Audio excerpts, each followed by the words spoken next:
Olá pessoal, sejam bem-vindos a mais uma aula do curso Popular de Astronomia do Planetário Rubens de Azevedo. Eu sou o professor Paulo Otávio e nessa aula de hoje nós vamos falar sobre objetos e fenômenos visíveis no céu.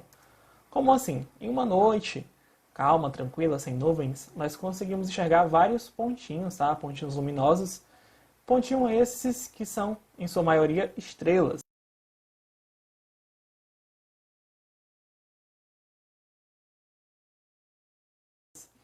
Nós conseguimos separar as estrelas, tá?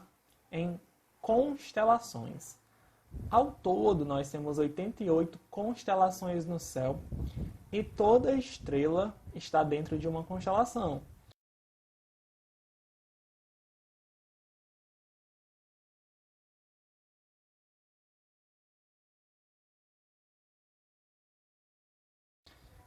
As constelações mais famosas, que eu acho que todo mundo já ouviu falar, são as constelações do zodíaco. Por exemplo, Áries, Touro, Gêmeos, Sagitário, Peixes, Escorpião, Capricórnio, Libra, Aquário, Virgem, Leão e Câncer são das constelações do zodíaco.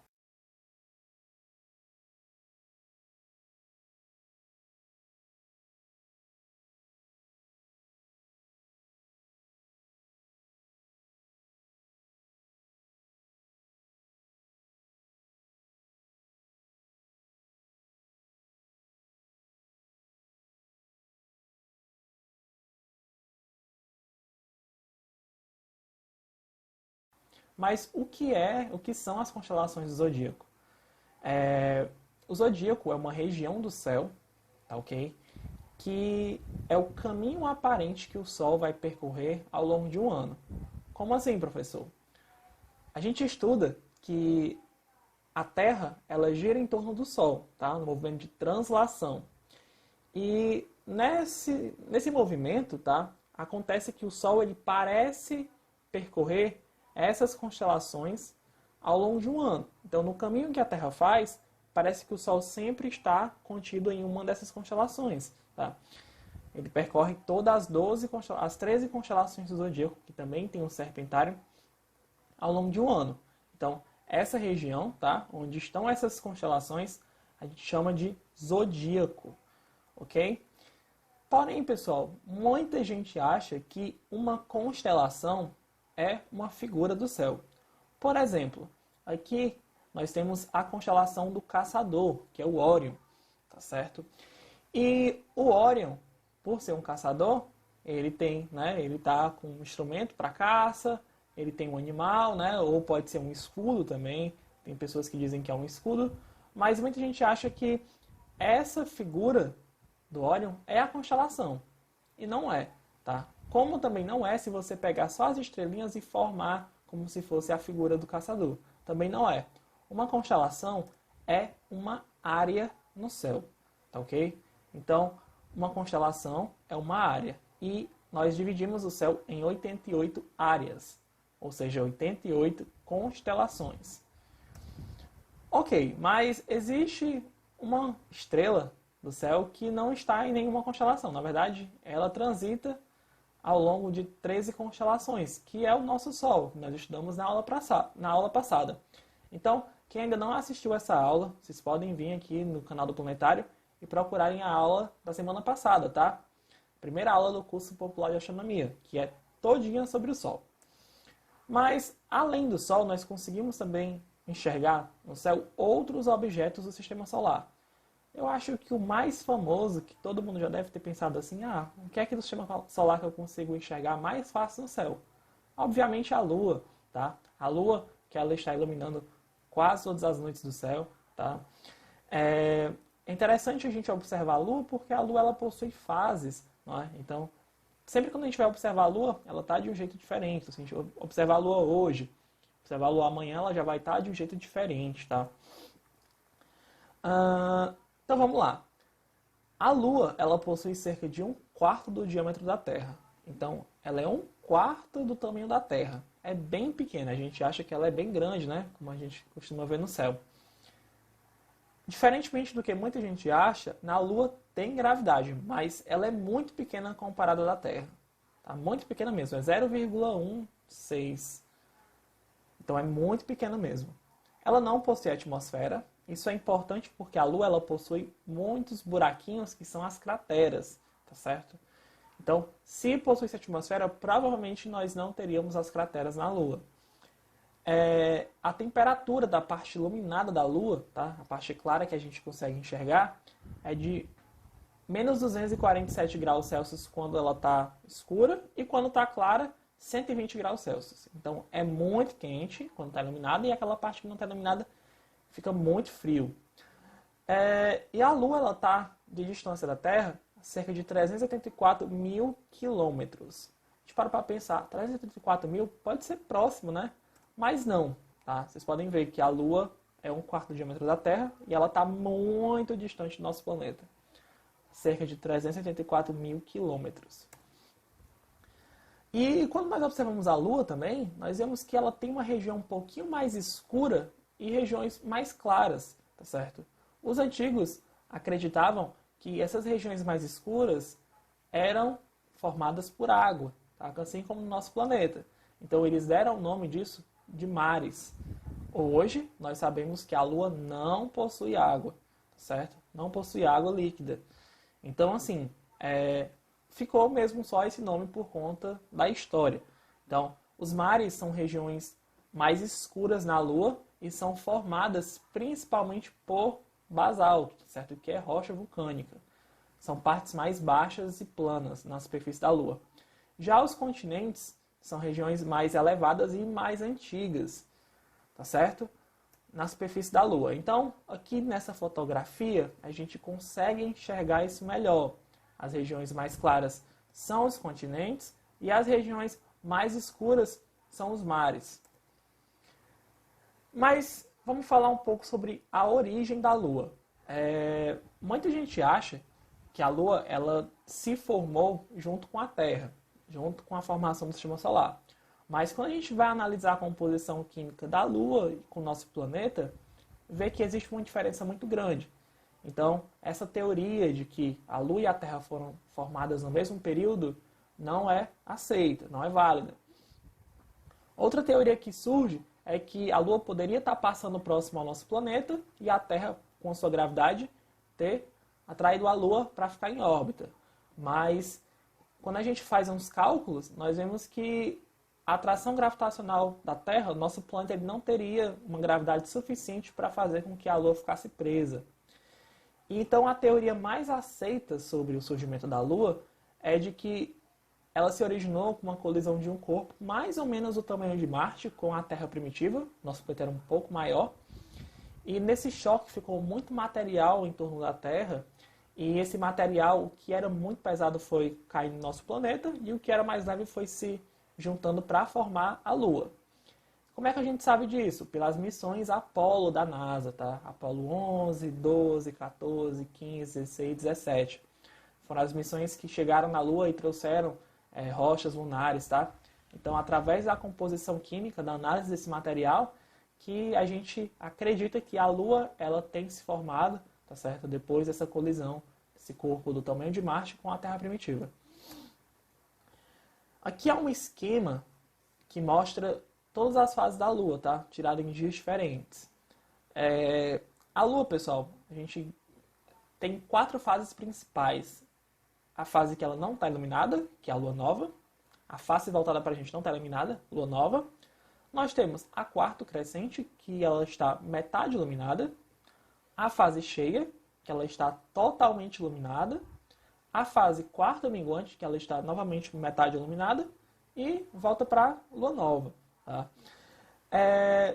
Aqui nessa representação mostra melhor essa questão das fases da Lua, tá certo? Então, toda vida que vocês observarem a Lua durante a noite, vocês vão ver que ela está em uma fase diferente. Então, se você observar a Lua hoje, ela vai estar de um jeito, amanhã ela vai estar de um jeito diferente, tá? E depois de amanhã diferente, e assim por diante, até ela passar por esses 4 pontos fixos, tá? Nas suas fases. Beleza, mas além da Lua, nós também conseguimos enxergar planetas. Planetas, já o nome já diz, tá? É algo errante. São pontinhos luminosos no céu que não seguiam o movimento natural das estrelas. As estrelas elas estão fixas no céu, tá? E os planetas não. Os planetas eles parecem ter um movimento diferente das estrelas. Então, por isso o nome planeta, algo errante, tá? Algo que se movimenta erroneamente no céu. O primeiro planeta que eu vou falar aqui é o primeiro planeta do Sistema Solar, que é Mercúrio. É o mais próximo do Sol, é o menor planeta do Sistema Solar. Mercúrio, um ciclo de dia e noite, tá certo? A rotação em torno do próprio eixo leva 175 dias da Terra, tá? Se a gente for comparar com os nossos dias aqui. E ele gira em torno do Sol em 88 dias. Então, um ano em Mercúrio é mais rápido do que um dia. Tá? Olha que curiosidade, olha que negócio interessante, né? Um ano é mais rápido do que um dia em Mercúrio. Assim como a Terra, Mercúrio ele também é um planeta rochoso, tá certo? Então ele é composto de rocha. E se a gente for olhar as fotos de Mercúrio, ele parece muito com a nossa Lua, porque ele também tem uma atmosfera muito, muito fina, quase não tem atmosfera nesse caso, e ele preserva muito dos impactos que acontecem na superfície do planeta. Então, quando vem um asteroide, por exemplo, tá? O meteoro, ele entra na atmosfera de Mercúrio, que é muito fininha, e acaba colidindo com muita força no solo, deixando aquela marca, aquelas crateras que a gente enxerga na Lua. Mercúrio ele não possui luas, tá certo? Ele é um planeta que não possui luas e também não possui anéis. Vamos falar de temperatura. Como ele é mais próximo do Sol, a gente espera que ele seja muito quente. E justamente, ele é muito quente. Se for durante o dia de Mercúrio, tá? Ou quando o Sol estiver no céu, a temperatura chega a 430 graus Celsius. E se for durante a noite, menos 180 graus. Ou seja, é muito quente e muito frio. São bem extremas. Vamos lá. Aqui é uma foto de como o Mercúrio ele parece no céu. Ele é um pontinho bem fraquinho, que sempre aparece próximo ao Sol. Ou próximo ao pôr do Sol, ou próximo ao nascer do Sol. Certo? Como ele é um planeta interno, como assim? A ordem dos planetas, não é? Mercúrio, Vênus e Terra. Então, na nossa órbita em torno do Sol, Mercúrio e Vênus eles estão dentro. Tá? Então, para a gente, Mercúrio e Vênus sempre vão estar próximos ao Sol. Então, ele é esse pontinho, tá? Pequenininho, fraquinho, que fica sempre próximo ao pôr do Sol ou nascer do Sol. Vai depender de que época você está olhando. Aqui uma fotografia de Mercúrio. Tá? Vocês podem ver que ele parece muito com a Lua. É muito parecido com a Lua.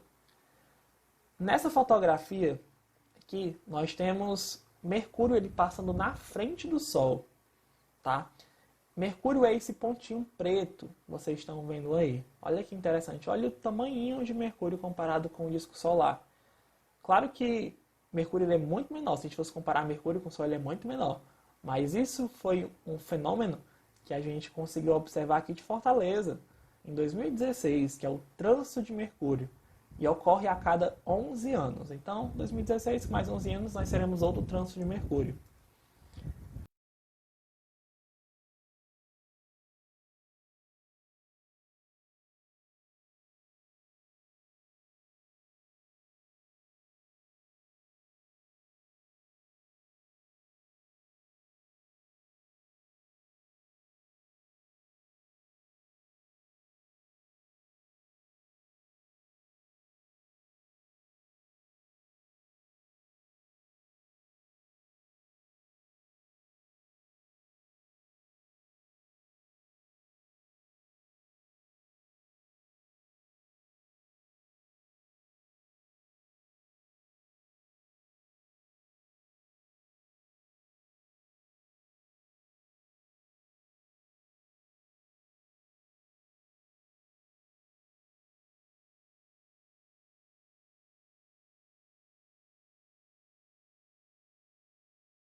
Vênus. Vênus ele é o segundo planeta a partir do Sol. Primeiro é Mercúrio, segundo Vênus.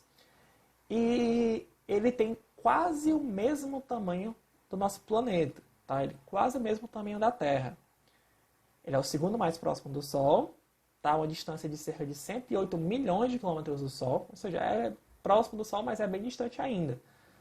E um dia em Vênus dura 243 dias da Terra. Tá certo? E é interessante porque no nosso planeta nós temos o Sol nascendo no leste e se pondo no oeste. Em Vênus é o contrário, o Sol nasce no oeste e se põe no leste, por conta da rotação. Vênus ele rotaciona diferente do nosso planeta. Vênus também ele é um planeta rochoso, mas ele possui uma atmosfera muito densa, tá certo? E é muito densa e tem muito ácido na sua atmosfera. Então acaba que Vênus ele possui um efeito que a gente fala muito aqui no nosso planeta que possa acontecer, que é um efeito estufa. Então, como assim? Os raios solares que saem do Sol, né, entram na atmosfera de Vênus e não conseguem sair, eles não conseguem ir de volta para o espaço, tá? Eles refletem na atmosfera que é muito densa e acaba aquecendo demais o planeta. Tanto que Vênus ele é o segundo planeta a partir do Sol, mas ele é o mais quente de todos os planetas, por conta disso, tá? Ele tem um efeito estufa. Também não possui luas e anéis, tá certo?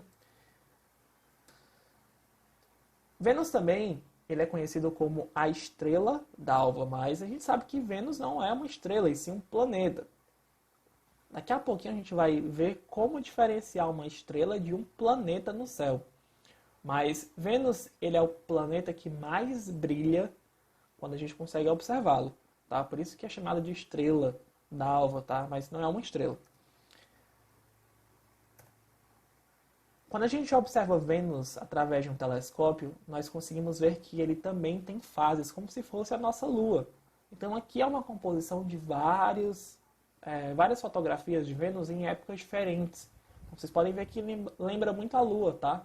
Um fino crescente, depois ele fica mais a metade iluminada, né?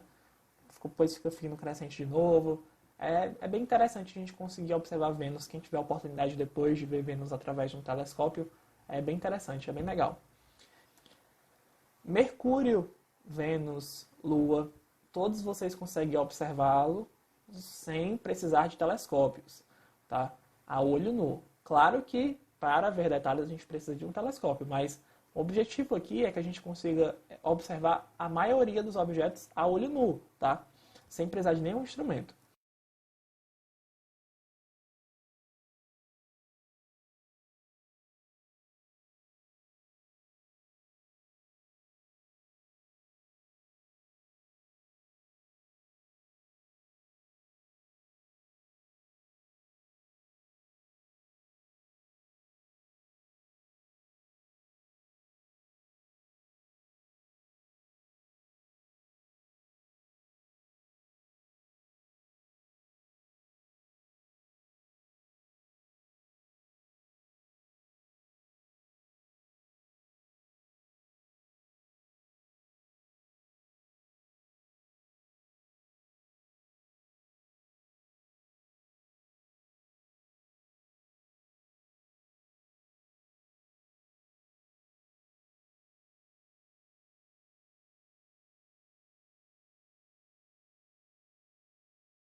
Então é isso, pessoal. Muito obrigado por assistir mais essa aula do curso popular de astronomia do Planetário Rubens de Azevedo e até a próxima.